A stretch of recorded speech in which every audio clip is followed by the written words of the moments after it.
नमस्कार साथियों, जैसा कि आपको पता है कि आईटीआई इंस्ट्रक्टर की भर्ती आई हुई है और जल्द ही इस भर्ती की परीक्षा का आयोजन करवाया जाने वाला है।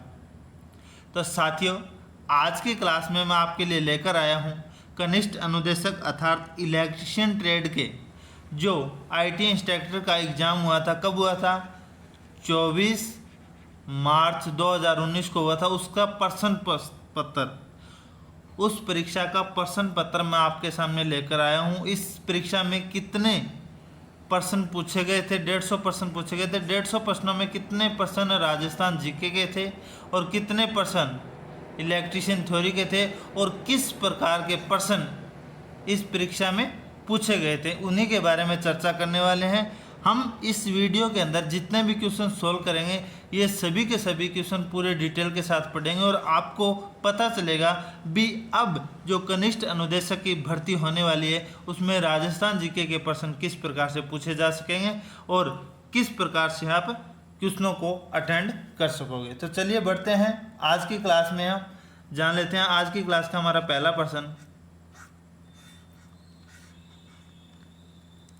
पहला प्रश्न है, मत्स्य संघ का कौन सा राज्य जनता के बहुमत के आधार पर उत्तर प्रदेश के साथ विलीनीकरण के लिए तैयार हो गया था?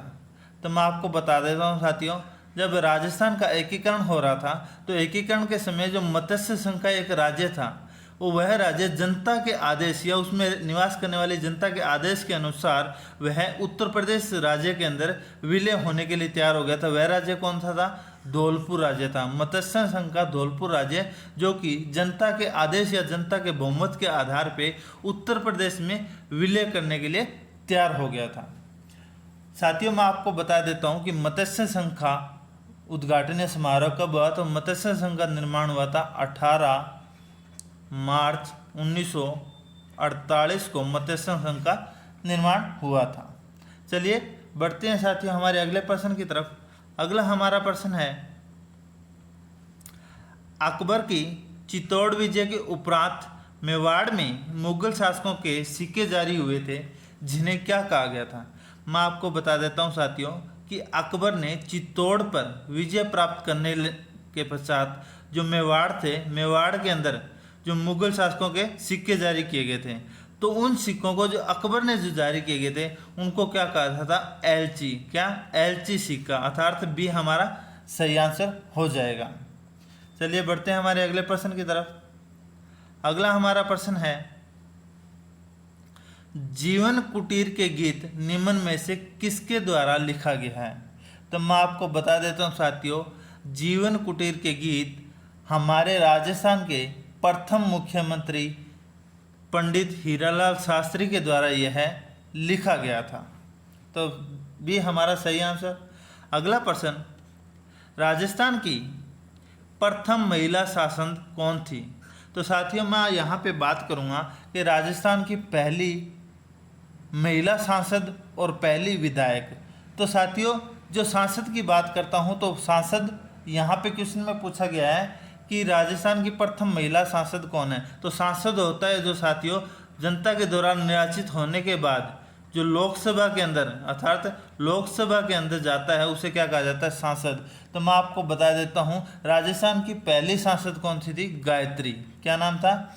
गायत्री, जिन्हें पहली सांसद थी और ये 1971 के अंदर सांसद के रूप में या लोकसभा में निर्वाचन क्षेत्र में या सांसद में जाने वाली पहली राजस्थान की प्रथम महिला थी। उसके बाद में मैं आपको बात करूँगा राजस्थान की प्रथम विधायक, तो यशोदा देवी थी जो कि जयपुर, इन्हें राजमाता के नाम से भी जाना जाता है। ये जयपुर के अपने जो एक क्षेत्र है वहाँ से निर्वाचित होकर जो हमारा विधानसभा के अंदर विधायक के रूप में निर्वाचित होकर गई थी।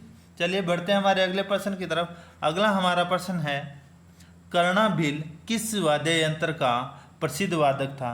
तो मैं आपको बता देता हूँ साथियों, कर्णा भील है जो कि नड़ वाद्य का प्रसिद्ध वादक था। अब नड़ क्या होता है? तो साथियों यह क्या होता है कि जो अपने राजस्थान है तो राजस्थान के जो पश्चिमी राजस्थान का क्षेत्र है, पश्चिमी राजस्थान के क्षेत्र के अंदर बांसुरी के जैसे एक वादक है, जैसे एक बांसुरी ये है। तो बांसुरी के अंदर अलग अलग तरीके होते हैं, पर मैं आपको बता देता हूँ साथियों कि ये जो नड़ का निर्माण किया जाता है वह है केर की लकड़ी से। किसकी? केर की लकड़ी के। और इसमें क्या होते हैं? 4 होल होते हैं। क्या? 4 होल होते हैं। तो पश्चिमी राजस्थान की बांसुरी एक जैसा यंत्र है और इसे कर्णा भील इसका प्रसिद्ध वादक था। चलिए बढ़ते हैं हमारे अगले प्रश्न की तरफ।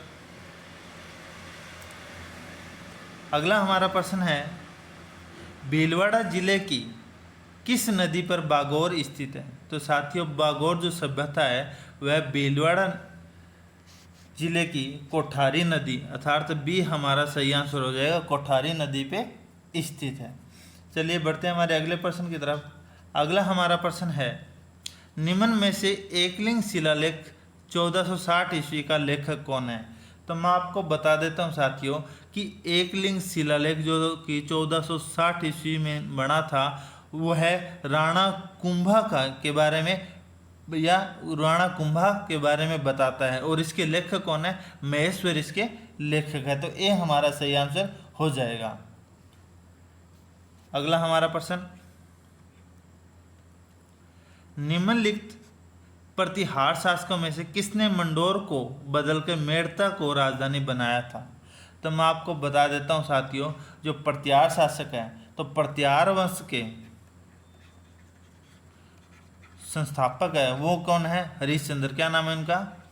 हरिश्चंद्र प्रतिहार वंश के संस्थापक है। और उन्होंने अपनी राजधानी किसे बनाया था? मंडोर को। मंडोर को अपनी राजधानी किसने बनाया था? हरिश्चंद्र ने। उसके बाद में नागभट्ट प्रथम, कौन? नागभट्ट प्रथम है, उन्होंने अपनी जो राजधानी है उसको मंडावियापुरा या मंडोर से कहाँ लेके गया? मदा तक, अर्थात किसे क्या कहा जाता है? मेड़ता जिसे कहा जाता है। तो हरिश्चंद्र जी ने प्रतिहार वंश की स्थापना की और अपनी राजधानी को मंडोर बनाया, परंतु नागभट्ट प्रथम ने मंडोर से राजधानी को बदल के क्या कर दिया? मेड़ता कर दिया। अगला हमारा प्रश्न है 9 नंबर प्रश्न, जयपुर के किस शासक ने लगातार 3 मुगल सम्राट जहांगीर, शाहजहां और औरंगजेब की सेवा की? तो मैं आपको बता देता हूं साथियों कि जयपुर के एक शासक हैं मिर्जा राजा जय सिंह। इन्होंने लगातार 3 मुगल सम्राट जहांगीर, शाहजहां और औरंगजेब, इनके तीनों के दरबार में अपनी सेवाएं प्रदान की थी। तो वह राजा कौन है? मिर्जा राजा जय सिंह। चलिए बढ़ते हैं हमारे अगले प्रश्न की तरफ। रतवाई लोकगीत किस क्षेत्र में गाए जाते हैं? तो मैं आपको बता देता हूं साथियों कि मेवात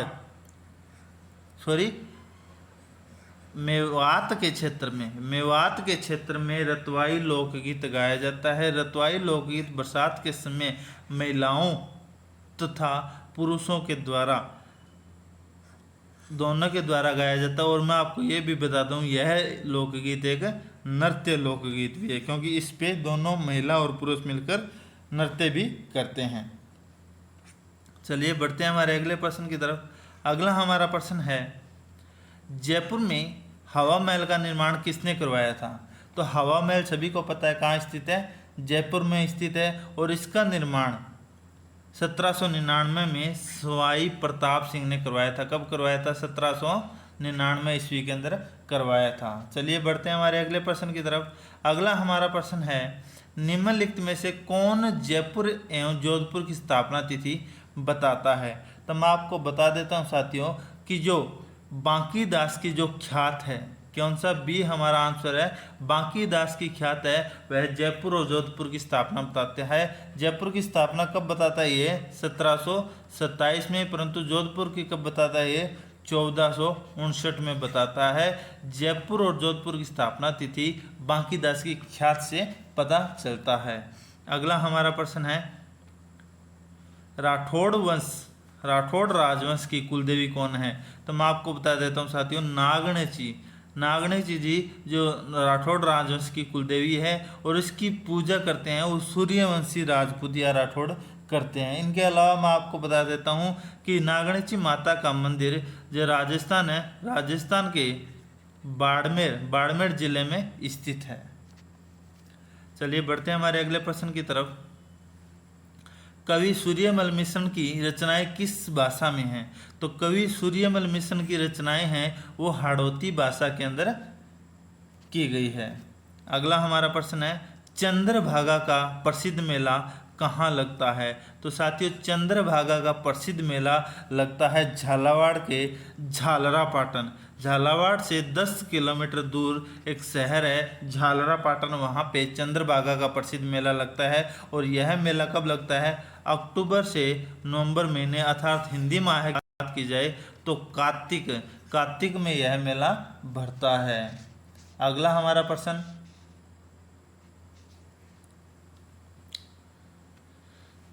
प्रसिद्ध चित्र बनी ठनी का चित्रांकन किसने किया? तो मैं आपको बता देता हूँ, प्रसिद्ध चित्रकार साहिबदीन ने प्रसिद्ध बनी ठनी का चित्रांकन किया था। चलो बढ़ते हैं हमारे अगले प्रश्न की तरफ। अगला हमारा प्रश्न है, निम्न में से कौन सा युग्म सुमेलित नहीं है? पाबूजी कोल्लू, तेजाजी खरनाल, मल्लीनाथ गागरोन और रामदेव जी। तो साथ ही यहाँ पे 4 लोक देवता के बारे में बताया गया है और चारों के जन्म स्थान उसके आगे लिखित हैं, परंतु एक यहाँ पे गलत है। तो मैं आपको बता देता हूँ, पाबूजी का जन्म स्थान कहाँ है? कोल्लू में स्थित है। कहाँ पे? कोल्लू। उनके अलावा बात की जाए तेजा जी, जिनका जो जन्म स्थान है खरनाल में है, वहीं बात की जाए रामदेव जी का जन्म स्थान कहाँ है? रामदेवरा में है। परंतु बात की जाए मल्लीनाथ जी की, तो मल्लीनाथ जी का जो जन्म स्थान है वो कौन सा है? ममिला नगरी है। कौन सी? ममिला नगरी है। चलिए बढ़ते हैं हमारे अगले प्रश्न की तरफ। कटारगढ़ किस दुर्ग का भाग है? तो साथियों, मैं आपको बता देता हूँ कि राजसमंद में कौन सा दुर्ग है? तो राजसमंद में जो दुर्ग बना हुआ है वो कौन सा दुर्ग है? कुंभलगढ़। कौन सा? कुंभलगढ़ दुर्ग बना हुआ है। और कुंभलगढ़ दुर्ग के अंदर एक छोटा दुर्ग है जिसे किस नाम से जाना जाता है? कटारगढ़ दुर्ग के नाम से जाना जाता है। इसमें जो झाली रानी है, कटारगढ़ जो छोटा दुर्ग है उसको किस नाम से जाना जाता है? जो झाली रानी है, झाली रानी का मालिया के नाम से भी जाना जाता है। तो ये भी आप ध्यान रखना। तो कटारगढ़ दुर्ग राजसमंद के कुंभलगढ़ दुर्ग में स्थित है। इसका छोटा या दुर्ग कटारगढ़ है जिसे झाली रानी का मालिया कहा जाता है। अगला हमारा प्रश्न है, आमेर महल में दीवान ए आम का निर्माण किसने करवाया था? तो साथियों, मैं आपको बता देता हूँ कि आमेर महल के अंदर दीवान ए आम का निर्माण मिर्जा राजा जयसिंह के द्वारा करवाया गया था। चलिए बढ़ते हैं हमारे अगले प्रश्न की तरफ। अगला हमारा प्रश्न है, कंगड़ कांड का संबंध किस आंदोलन से है? तो मैं आपको बता देता हूँ साथियों, कंगड़ कांड का संबंध किससे है? बीकानेर राज्य से है। यहाँ पे बात की जाए कि साथियों यहाँ पे ऐसे किस तरीके से नाम दिया गया है, तो मैं आपको बता देता हूँ कि सन बात है 1946 की। तो 1946 के अंदर क्या पड़ा था? अकाल पड़ा था। अकाल पड़ने के दौरान वहाँ का एक शासक था जिसका नाम था, एक जागीरदार था जिसे कंगड़ जागीरदार के नाम से जाना जाता है। उस कंगड़ जागीरदार ने क्या किया कि अवैध राजस्व को इकट्ठा करना स्टार्ट किया, अर्थात आम इंसान से, जो किसान थे, उससे 1 रुपये की बजाय कितना गुना? 20 गुना अधिक राजस्व वसूलने लगा, क्योंकि अकाल पड़ गया था और जनता को क्या जो हमारे शासक हैं बीकानेर को, उनको क्या चाहिए था? धन चाहिए था। उनके कहने पर उनके कहे बिना ही कंगड़ जो शासक था उन्होंने किसानों से 20 गुना अवैध वसूली करना स्टार्ट कर दिया, जिसके चलते किसानों ने बीकानेर आंदोलन सन 1946 में स्टार्ट किया था। तो कंगड़ कांड का संबंध किससे है? बीकानेर राज्य के किसान आंदोलन से संबंधित है।